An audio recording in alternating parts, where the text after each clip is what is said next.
Assalamualaikum warahmatullahi wabarakatuh. Selamat datang kembali saya Zada. Kali Zada bersama kami berada di sini itu meraihkan buku puasa di pejabat dan tadarus Al-Quran, khatam tadarus Al-Quran. Okey. Di sini ramai juga lain, tapi kita duduk dulu memilih menu yang perlu kita makan untuk buku puasa ni. Okey, ramai orang dekat sini. Sana ada, suasana ada. Makanan-makanan ni pun makan. Apa nak makan apa lagi? Kita sedang mencari menu sebab sini ramai orang. Kat dalam sana pun ramai orang. Dekat luar ni pun ramai orang. Okay.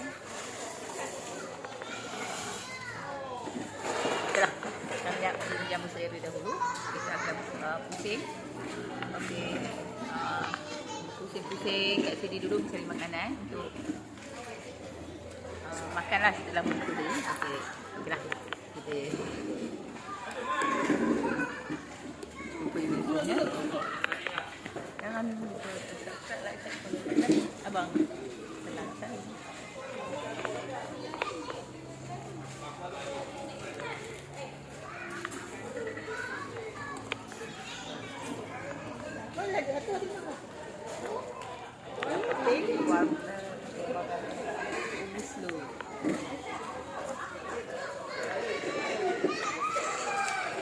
Kita bila tengok makanan, apa yang ada. Tengok makanan apa. Jom kita tengok. Rasa-rasa Zaza nak makan apa. Kita tengok makanan apa yang ada. Okey. Pusing balik.